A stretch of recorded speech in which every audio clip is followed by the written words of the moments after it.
Hey everyone, it's your host Marcus Norman of Gentleman Style Podcast Show.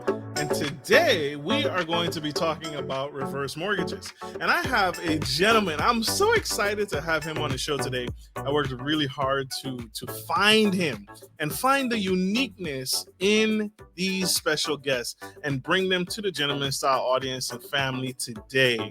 And so some of you may not have heard of reverse mortgages. I'm familiar with reverse mortgages, and I think they are having a comeback. And this man is bringing it back front and center. He actually wrote the book. And so you won't want to miss 1 second of what this powerhouse speaker has to say and his wealth of knowledge coming to the Gentleman Style Podcast stage today. So help me welcome to the stage the incredible Mr. Kevin Guttman.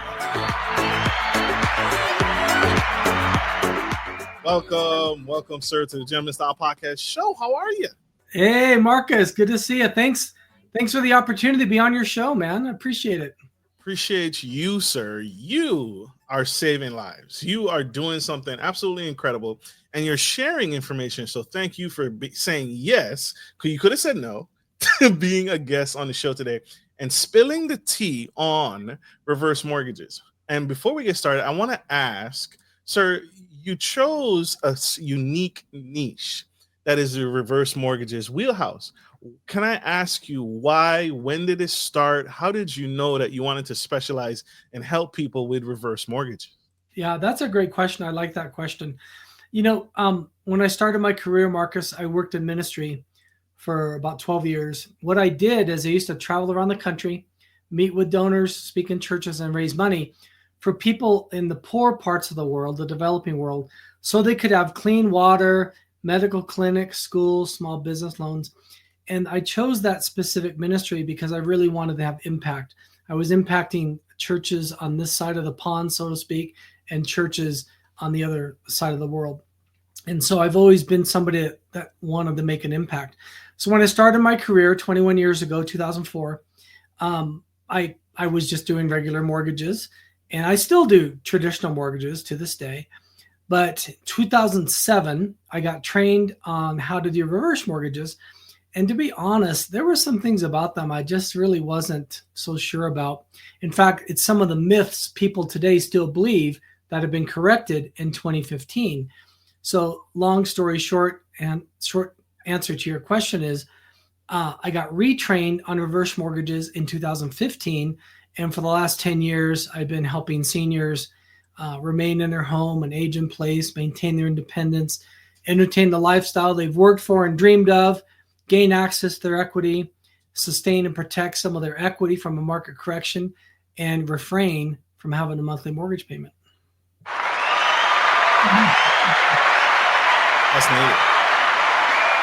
That's needed. Sir, I want to touch on the myths that you talked about, because just like you, my background is finance. And I didn't close on mortgages, but I did refer out to mortgage specialists such as yourself, who would actually close the deals. And so reverse mortgages had that negative stereotype to it. And so first off, I want to start off and talk about the negative and then what you were retrained on and how reverse mortgages are actually a positive. Can you speak on the negative and then talk about what the myth, and let's debunk that myth, please? Yeah. So I think the main reason they have a negative connotation is from 1961 to 1988, these loans were not regulated. It was kind of like the Wild West. Different companies had a version of a reverse mortgage, and some people got taken advantage of. Some people lost their homes, actually. And so 1988, President Reagan and Congress got together and they passed the Home Equity Conversion Mortgage Bill. And they did it for a 10-year trial period. And they wanted to see if it would help a senior remain in their home, age in place, have enough money, etc. And then they made the law permanent in 1998. And today, over 1.2 million people have taken out a reverse mortgage. AARP did a survey 2003 and found that 93% of people with a reverse mortgage were satisfied or very satisfied. In other words, the program was doing what it was supposed to do. And the myths surrounding it So go back to 1961 to 88. People would sign over the deed of their home. That has not been the case since 1989 when the first FHA-backed reverse mortgage took effect. So for 36 years, it hasn't been that way. But people still think that's what happens. So that's the biggest myth is I lose my home, I sign over title. So you have a finance background. So you know with a mortgage, the owner's on title and then there's a lien attached to the mortgage. Same way with a reverse mortgage. The owner's on title, a lien's attached to the reverse mortgage. And then once they ultimately move out, they permanently move out, the loan becomes due either through refinancing or paying or selling the property, paying off the existing note. And then whatever's left goes to the heirs or the estate or to the borrower. So it's just like really any other mortgage, except there's a couple unique things with it. One, no payments required. Reverse mortgages don't require monthly payment. Equity is decreased through interest each month. So a little bit of equity is lost each month. Second, this is a non-recourse loan. And what that means is the only way the lender gets paid back is through sale or refinance of the house. They're not coming after the individual. Yes, sir. So no debt can be passed on to the borrower, to the heirs, to the estate. That's a big, big difference from traditional mortgages. So I think to answer your question, the biggest myth is I give up title to my home. In fact, just a few minutes ago, I was talking to a gentleman and he said, yeah, I know I got to give up title to my home. And I said, no, that's just not true. You don't. You stay on title the whole time. So this is powerful and this is absolutely necessary. And I want to stay right here because I got the grand poobah of reverse mortgages here on the Gentleman Style Podcast stage. And so they're not giving up title and they're not losing their homes and they're not being forced to lose their homes. And there's no payments if once approved for a reverse mortgage. Is it still of the days where the individual gets a check for the appraised value of the home right then and there? Is it still that, or has that changed as well? Yeah, that's a great question. So I always tell people there's three primary ways people use a reverse mortgage. The most popular one is eliminate monthly mortgage payment, principal and interest mortgage payment. About 2/3 of people use it that way. The second way is access equity. About 30% of people use it this way. So let's say they own their house outright and they want to tap into some of their equity because the equity is sitting there earning 0% return. So they want to get a little bit of return on that equity. And there's three ways they can access their equity. Lump sum, they can get money at closing, monthly payments, or a line of credit. By far, most people choose line of credit. Let me explain why. With the line of credit, and by the way, how much somebody can borrow is, again, based on three things. Age of the youngest borrower, interest rate. Interest rates are actually lower by probably 1/2 to 3/4 from a 30-year conventional interest rate. So today that's the low to mid 6s. Third is the value of the home. So on average, somebody can borrow about 35 to 45% of the value of the home, depending on those factors. So let's just use easy math. Let's say somebody has a $500,000 house, they can borrow 40%, which is $200,000. That $200,000 they can have sitting in a line of credit. So before this, they were earning 0 on their equity. Now they can earn, we'll just call it 7% for sake of example. It's probably high 6s, but we'll round it up a little bit. 7% guaranteed, insured, compound interest, tax-free on that $200,000. Now let's just say they take it when they're young. They're 62 and they take it when they're young. They don't take any money out and they let it ride for 10 years. So now they're 72. And we're just going to say an average return each year over year was 7%. Based on the rule of 72, how fast money doubles. Now that 200,000's turned into 400,000. Now they can take it and they can switch it to either lump sum or monthly payments. So people always say, when's the ideal time to take out a reverse mortgage? The day you qualify is the best day to take it out. The day you're old enough, the day you have enough income, the day your credit history is good enough, the day you live in the right property type, the day you have enough equity, that's when you should take one out. Absolutely. So does it only work if I paid off my house? So I didn't finish my thought. You're good. Eliminate payment is the primary way. Second way is access equity, which we were just talking about. So somebody has more than 65% loan to value, they can access equity. And then the third way, and probably you know people like this, Marcus, they've lived in their home for many years and they've raised their family there and they love their house, but the house doesn't serve them anymore. Maybe there's stairs, or maybe there's too much maintenance to clean or maintain the home or the yard, whatever. Like where I live, we get snow. So maybe they don't want to shovel snow anymore. Okay, so they can move to a newer home with updated amenities in the part of town they want to live in, make one large down payment and not have a monthly mortgage payment. So they just improved their quality of life by moving to a home that better suits them in the stage of life. So what I always tell people is, when you're a senior and you're looking to buy another home, if you use a reverse mortgage, you can increase your purchasing power by 35 to 45%. So a lot of times people say, well, I can't afford to move. And, real estate's expensive these days. Prices have gone up. But if they knew about the H for P, Heck 'em for Purchase program, they'd sing a different tune, because they could see how, wait a second, I can't afford the $400,000 house, but with H for P, I can buy a $550,000 house. Now I can afford to move. Absolutely. So I wanna recap, because that's a lot of wisdom coming at us. That's a lot of knowledge coming at us, and so I want to recap. They get they get cash in their pocket. They can get cash in their pocket via HELOC or a lump sum option. Monthly payments. Monthly payment or monthly payments.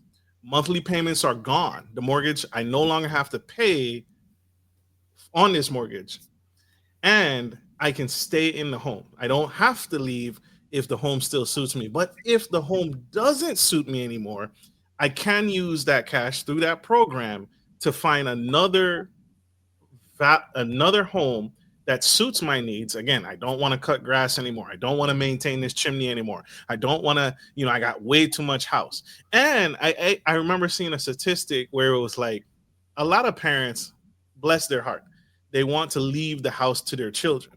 But I think like the statistic of kids that actually keep their home after the home that they grew up in is like over like 50%. Where and I used to tell people, it's your house. Use that cash while you're alive. 99% of the time, your kids are not going to want to, because it's too many memories. It's too negative, right? Mom and dad, this is a place I grew up. Mom and dad are gone, is deceased. Why would I live in a place that reminds me that mom and the people I love are no longer with me? 99% of the time, kids sell the house for the cash anyway. So enjoy the cash while you're alive. And at that point, they already have their own home. Yeah. And they may not even live nearby. So you're right. They want the cash. What I say to people, Marcus, is, I think it's honorable to want to give an inheritance to your children. It's biblical.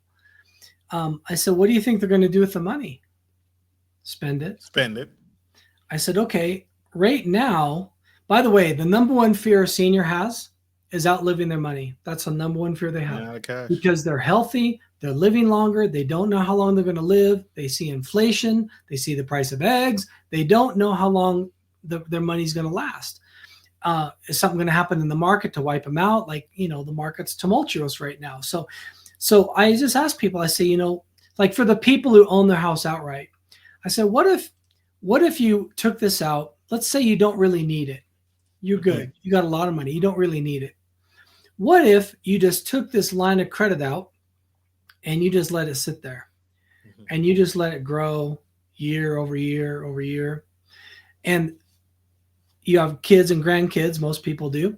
I said, what if you started giving that money away to either your church or your kids or your grandkids, charities you care about, charities you love, people you love, and you can give it with a warm hand while you're still here versus a cold hand when you're gone. And you can see the good that it can do while you're here. You can coach them and say, hey, you might consider doing this with the money. And not that you're micromanaging him, but you can kind of be around to just encourage them how to manage that wealth.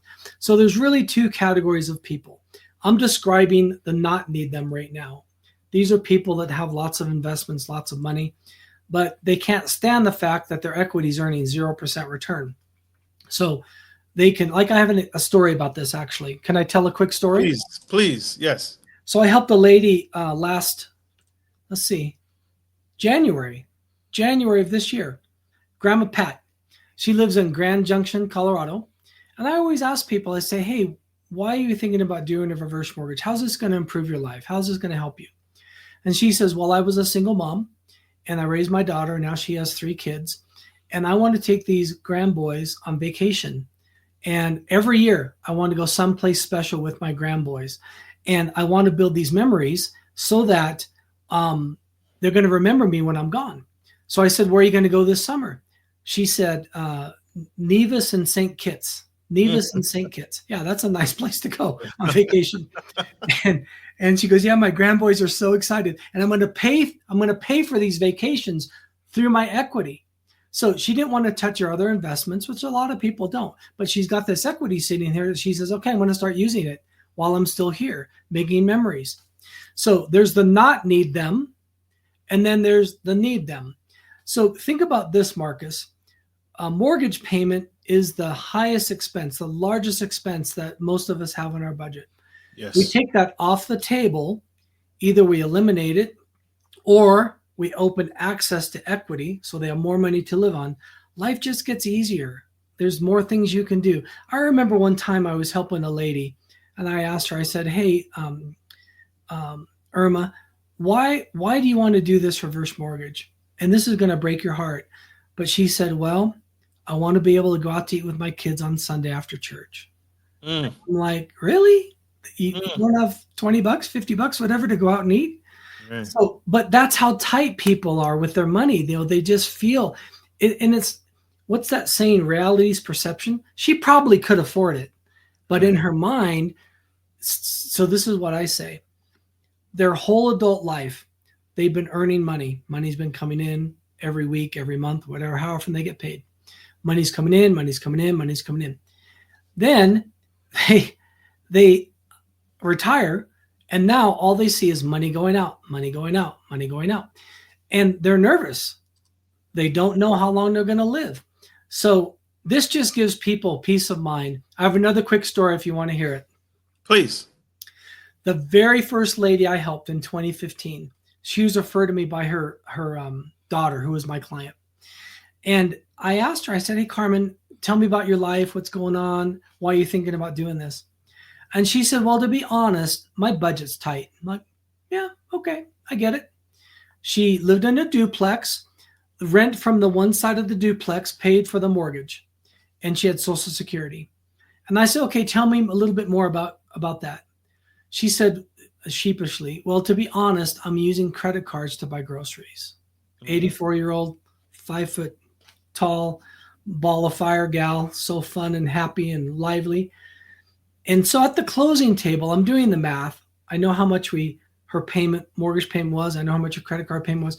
It's about $1,100 a month. So I know the number, $1,100. And I say, hey, Carm, tell me how this is going to change your life. How's this going to help you? She kisses me on the cheek. It's the only time I've ever been kissed at closing. I had to come home and tell my wife I got kissed by an 84-year-old lady at closing.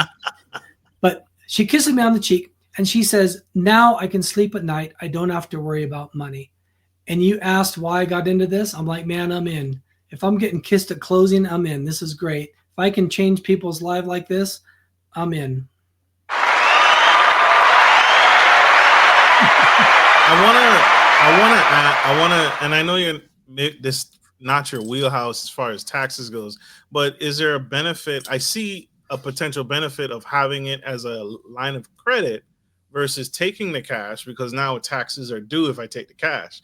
But if I take it as a line of credit or have access to it as a line of credit, it's considered a debt instrument, and I don't have to, and it's not considered income.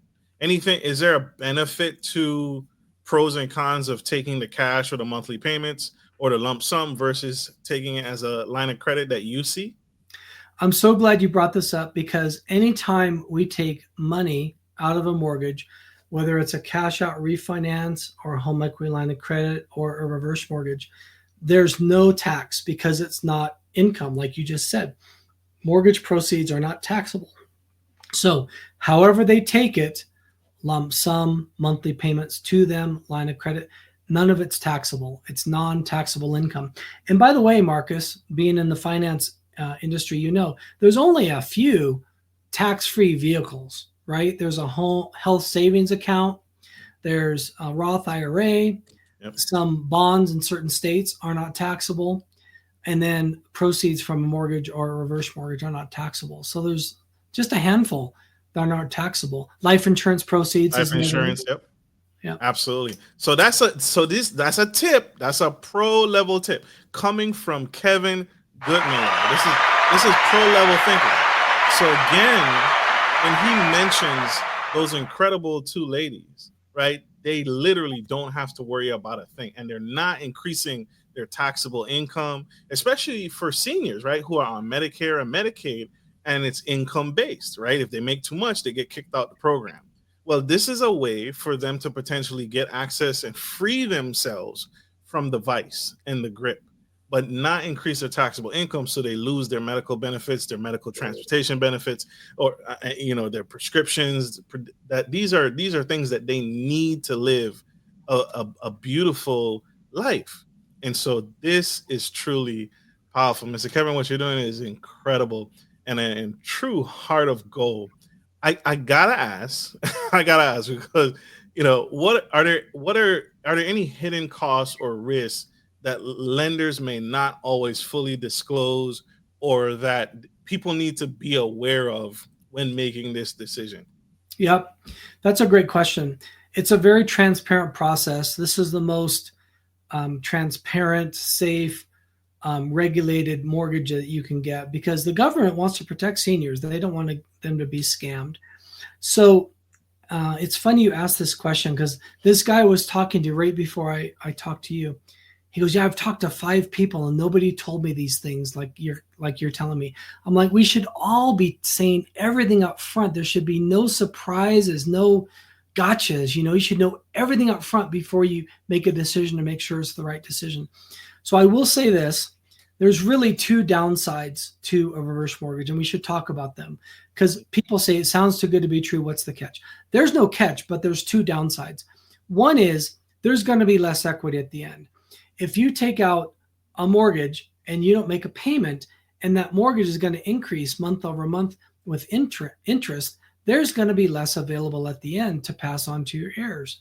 Now, there still is money at the end in almost every situation, but there's going to be less. The second thing is the cost.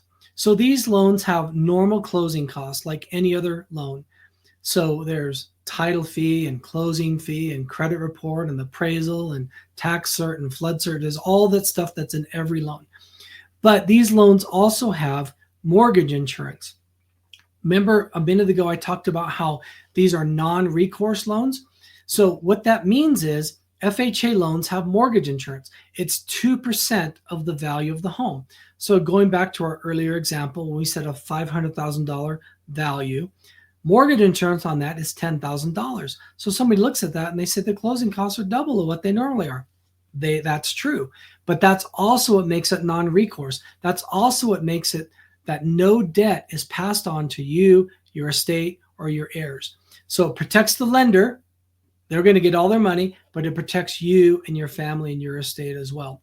So there's no hidden costs because everything is upfront at the proposal, and it's a very transparent process the whole way through. But it's expensive. It costs more than a normal loan, but it also does more than a normal loan. It absolutely does. What kind of credit score should someone have before booking a consultation with you and your team? Yeah, it's interesting. With a reverse mortgage, we don't go off credit score. We go off credit history. We look 2 years back, and if somebody's had clean credit history, then they don't require an escrow account. If someone had some bumps in the road, and by the way, if we can explain them, maybe death of a spouse, loss of a job, illness, something like that, if we can explain and document it, then it wouldn't have to have an escrow. Most people pay their taxes and insurance payments separately, not part of the reverse mortgage. But if they've had some challenges with credit, we can create an escrow for them. They would just get less equity. But like I said, a lot of people are looking just to eliminate their payment. So if that's what they're looking to do, an escrow might not be a bad idea. I've also had people say, I prefer an escrow. I'm not used to paying that separately. I prefer it to be held in escrow and just paid when these bills become due. So it just really depends on the person, and we can kind of tailor it or customize it to how they want to do it. And I was talking to somebody the other day, and they own their house outright. This lady's up in Michigan. And I asked her, I said, the 3 ways you can get the money. How do you want to do it? And she wanted to do a hybrid. Okay, I want this much in my line of credit. I want this much each month paid to me. And I need some money at closing to pay off some credit card and medical bills. So that's the beauty of it. That's what people love about it, is the flexibility of it. Why isn't this is phenomenal? Why isn't this being talked about more? I can't tell you how many times I've been going in and out of my bank, and no one is stopping anybody, right? Especially the bank that has your mortgage. So especially the financial institution that has your mortgage. Why isn't this being brought up? Is it because of the negative past that mortgage specialists and mortgage, or is it a specific niche of mortgage specialists and training that they have to go through in order to even talk about this? Because you had to go through training and certifications in order to be able to offer this. Why isn't this talked about more? Yeah. 2 things, I think. One, you had some big players exit about 15 years ago. Wells Fargo and Bank of America exited the reverse mortgage space. So now these loans are really available through either retail mortgage companies or brokers. I'm a broker. So I prefer to be a broker because I can shop for my clients. I'm not locked into one particular product. I have every product. And I think that's better for the client. But I think the other thing is, you asked about specialization. So this client I just spoke with, this prospect I just spoke with a few minutes ago before coming on your show, he had talked to 5 people before he talked to me.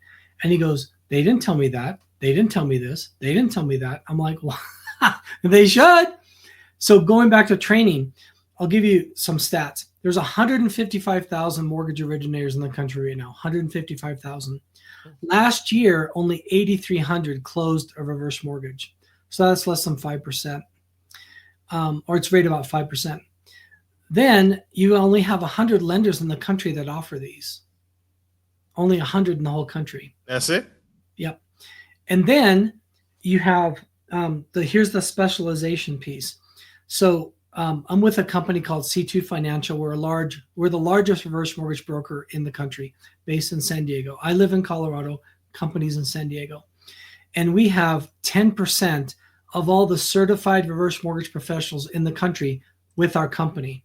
So we're highly specialized in reverse mortgages within our company. So to get this designation, certified reverse mortgage professional, we have to sit for a test and pass it. First, we have to be in the industry long enough to even sit for the test. Then we have to pass the test. 25% of people pass the first time. Then we have to commit to a code of ethics. Then we have to do a continuing education every year. And then we have to abide by a code of ethics. And so you only have 220 people, Marcus, in the whole country that have this designation. 220 people. So if it were me, this is a very complex loan. Think about, we've been talking, 40 minutes, 35 minutes. Think about how complex this is to somebody hearing it just for the first time. Yeah. And so you really want somebody who knows what they're doing. So what I tell people is, I say, look, it's a national program. We all pretty much have the same program. It doesn't differ that much. The fees might be a little different here. The rates don't change that much. You want to pick somebody who specializes in these mortgages, that is going to take you through underwriting with as little heartburn as possible and get a clean approval and get it closed quick for you. Last year, I can't tell you how many calls I got. People started with other loan officers or other companies and ultimately found me, and their comment was this: yeah, I started with 1 or 2 or 3 other companies and they didn't know how to do it, so I finally found you. So it's important. It's not like a traditional mortgage where I mean, they're a dime a dozen. Anybody can do them, right? Any originator can do it. It's not like that. You want to find somebody that really knows this inside and out and knows what they're doing, isn't going to waste your money or your time. And I always tell people, as far as deciding if it's right for them, I said, one, you should just learn about it. Whether you ever do it or not, you should learn about it. But there's really 4 things to ask yourself. One, is this the right time? I mentioned earlier, the best time is the day you qualify. Quick story on that. We had people we were talking to back in 2020, 2021, and they said, no, I want to wait. I'm not ready right now.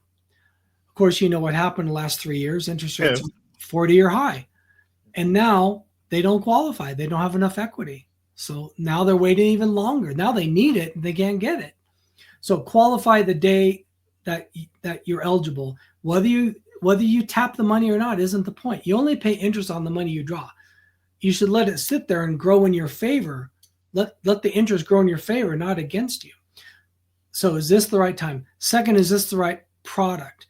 This reverse mortgage is the only loan out there that does not require a monthly principal and interest mortgage payment. It's the only one.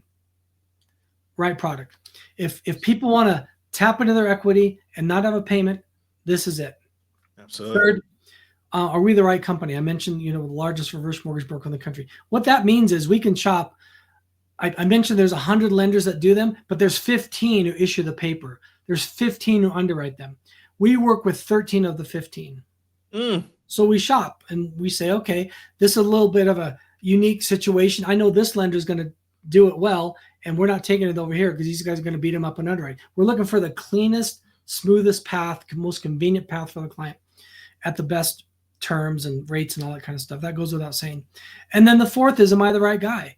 Do you think I got the experience and the makeup and the character to really look out for you and take good care of you and the training to make sure we're going to get this closed for you?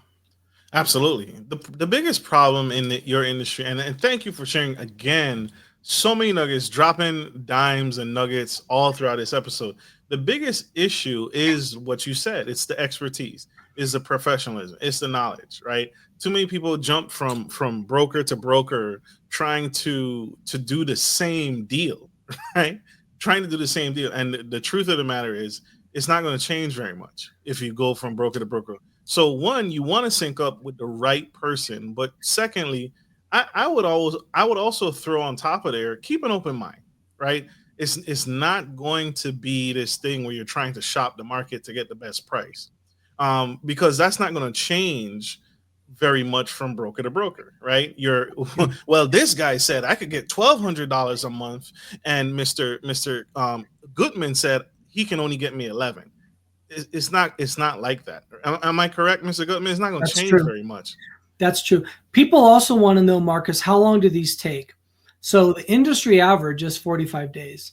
Now I track everything. I know where all the leads come from and all the stats and everything. Kind of a number nerd, I guess, but my average from application to clear to close is 21 days because I've worked really hard to refine the system to where let me just talk about the process real quick. Sure. The first is maybe a 15-minute phone appointment or Zoom appointment, and we just gather some information, see if this is really going to work for you based on what you're trying to do. Make sure you qualify. Second is we meet and go over all the details, kind of like what we're talking about. This is what happens at the end. This is we answer all the questions. We talk about the different options, fixed or adjustable, etc. Then we gather the documents, and it's probably 6 or 8 documents. It's easy: driver's license and social security card or Medicare card and bank statements and pension fund or social security award letter, homeowner's declaration pages, mortgage statement, very simple things. Then we order the title and order the appraisal through processing. And we go to underwriting, and then we get approval, and then we send somebody to their house, or they can go to the title company to close. So the whole process, if everything goes like it's supposed to, which it doesn't always, but most of the time it does, because we collect everything up front. If there's any issues, we address them before we send them to underwriting. We don't want to send a loan in the underwriting with a problem. We want to fix everything before it gets to the underwriter to make sure there's going to be a clean approval.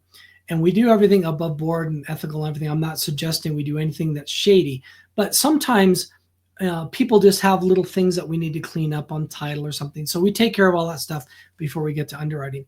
So, I'm really proud that I do have over 100 5-star reviews online, just because I really work hard to take care of people. And then they reward me by writing me a good review. And then people go online and find me, read the reviews, and then they send me people. So it's just this great cycle of referrals and just doing the right thing for people and trying to honor God and treat people well and follow the golden rule. So I'm really grateful. I have great clients. I have great partners. And I got people like you that's willing to allow me to come on and talk about this great program. So thank you again. Absolutely. Absolutely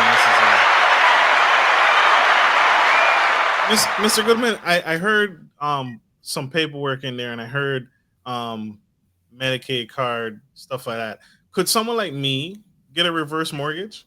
I'm 37 years old. Could I qualify for a reverse mortgage at a young person, a young woman, a young male who has, purchased a property in their early 20s, or maybe mom and dad gifted them a property when they passed and they still have it in their name? Does youth and time matter? If you're married to somebody who's over 62, then yes. Okay. So 62 is the earliest we can do a reverse mortgage. We do have one company, they're in certain states, not every state, that will allow people to be 55 and get them. And we have the traditional FHA-backed reverse mortgage, and we also have the jumbo reverse mortgage for properties over 1.2 million. Those are mostly on the coasts, but we have that. And then something that people might find interesting is they can choose fixed rate or adjustable rate. And you would think people would choose fixed rate because that's what most people pick all the time. That's what they're used to choosing. However, it's the exact opposite. 98% of people pick adjustable, because what we've been describing, 3 ways to get the equity, you can only get that with adjustable: lump sum, monthly payments, line of credit. With fixed, their interest rate's higher, you get less money, and you have to take all of it at closing. And the reason people want to do these is for the flexibility. They get money available to them as they need it. Absolutely. So it's just important for people to understand the options and how they work. And I always tell people, hey, I don't have a horse in this race.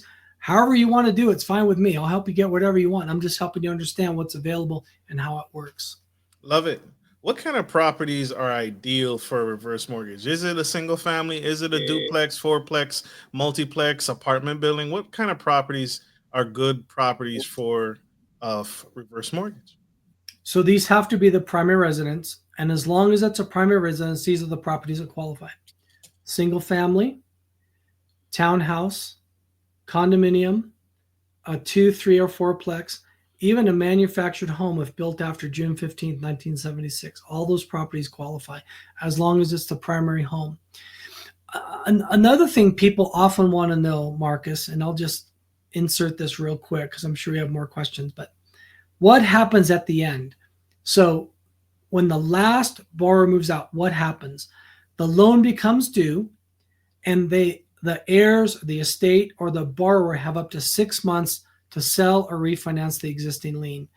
And as long as they're communicating with the mortgage servicer, I'm actively trying to sell it, I'm actively trying to refinance it, they can ask for 2 3-month extensions. So potentially they have up to a year to sell or refinance the home. Now, if they're not communicating with the mortgage servicer, if they're not actively trying to do those things, they're not going to get the extension. So it's important that people just are above board and upfront and don't try to hide anything. I had a lady call me one time. She goes, my dad had a reverse mortgage and, he died 9 months ago. And I said, well, have you contacted the mortgage servicer? No. I said, okay, hang up with me and call the mortgage servicer right now and let them know you didn't know you needed to do that. And you're enlisted today, like get it sold, because you're in violation. I don't want to say mortgage fraud, but you're in violation of the contract and the agreement. And if you don't communicate with them, they can foreclose.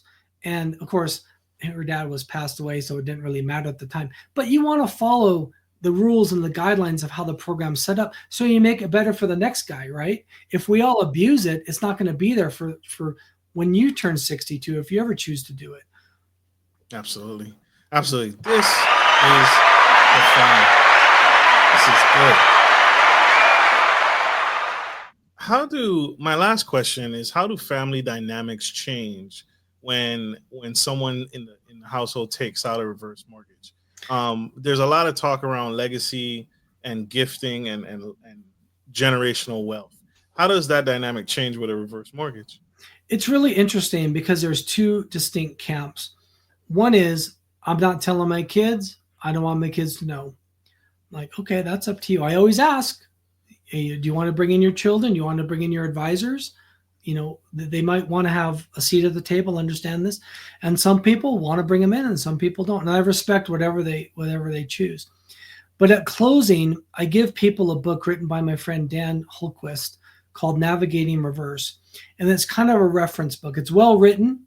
It's not a bunch of compliance jargon or mortgage speak or anything. It's very well written and easy to find topics where people can go through and find answers to questions they might have, and or pass it on to their heirs so the heirs know what to do at the end, because most people don't know what to do with a reverse mortgage.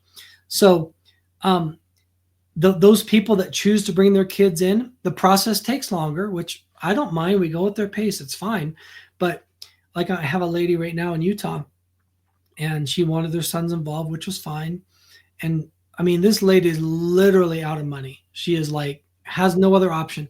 And I asked her, I said, okay, Sherry, what are some other things we can do? Can you sell your house? I don't want to sell my house. Can you go live with your kids? I love my sons, but I don't want to live with them. Sons, can you support mom? Nope, we don't have the money to support mom. Okay. Can you take in a boarder? Well, I've thought about that, but my house isn't really suited to have a boarder. So no, I don't want to do that. Okay. So we're back to reverse mortgage. So we just try to help people think through their options and help them make a good choice. I will say this, 91% of people want to age in place. They don't want to move. Yeah. I asked the question, I said, how long do you want to live here? And this is the answer I get more often than not. They're going to carry me out. Like, okay. All right. They're gonna die on the cross here. Can we also talk? You have a book. Can we talk about your book? What can people expect when they buy a copy of your book on reverse mortgages? Is it a long read, a short read? Can I have cliff notes in the book? What can people expect from your book? Yeah. So I wrote this book called A Reverse Mortgage Changed My Life. I think I have a copy here. Hopefully you can see it. And the reason I wrote it was, like you said, people have these misconceptions about how they work. So what I did is I interviewed my clients, and we talked about the 3 ways people use it: eliminate payment, access equity, finance a home. But people can also refinance a reverse mortgage. And so I have the book into 4 sections, and I just interview them. I said, well, tell me about how this has helped you. How has this changed your life? And I mean, I was in tears when I read these stories. I'm just like, man, this is better than I thought. This is making a bigger impact than I thought. I'll have people just randomly call me. These clients randomly call me, say, hey, I just got your something in the mail from you or an email from you or whatever, and I just wanted to call and thank you. You've helped us so much. You have no idea. I'm like, wow, that's awesome. That doesn't happen with traditional mortgages, by the way. But with these seniors, they're just so grateful, because they know the impact that this program has had on their life and on their retirement, their golden years. So it's basically stories of how a reverse mortgage helped them, why they were thinking about it, what was happening in their life, how it solved their problem. And it's short stories. It's about 150 pages. There's 30 plus stories. And they're just of my clients. I just sat and interviewed them and wrote their stories down. So it's pretty fun. It's on Amazon. If anybody wants to get it. Absolutely. Get a copy on Amazon, y'all. This is available now, today. Mr. Guttman, you have shared so many nuggets, so many information, so much inspiration today. Thank you. How can people connect with you? How can people find you and get on board and book a consultation with you? I have a website that just has so many great resources on it. There's videos. There's a consumer guide people can get. There's an FAQ they can read. There's interviews and just all kinds of great stuff. People can just stealth go on my website and research and learn. And I push my website because, look, you can listen to these people who don't know what they're talking about, like Dave Ramsey. I like Dave Ramsey for eliminating debt, for the debt snowball. And Susie Orman, I like Susie Orman, but they're wrong when it comes to reverse mortgages. And if somebody listens to them and takes their advice, they're misguided and they're not getting the truth. So my website, reversemortgagerevolution.com, people can poke around there and just all kinds of stuff. I'd encourage you to download and read the Consumer Reverse Mortgage Guide. I've got some videos on there. And it's just, I mean, the page after page after page of great information. Whether somebody does it or not, they should learn about it because they do know somebody that could help. So there's a page on there, a child of seniors and stuff. So a lot of these sandwich generation are concerned about their parents. You know, are they going to be okay? So I'm not suggesting this is for everybody, but I am suggesting everybody should learn how it works. Absolutely. Get the knowledge, y'all. Mr. Guttman, we got to let this go. We are out of time, y'all, unfortunately. But connect. It's not too late. Go on that website for our audio listeners, reversemortgagerevolution.com. Like we end every show, take care of your friends, take care of your family, and always take care of business. This is Marcus, your favorite gentleman, and the incredible Kevin Guttman, superfagilistic espialidocious, signing off and changing lives. Sir, we need you. You are necessary. Powerful. Thank you, guys. Later.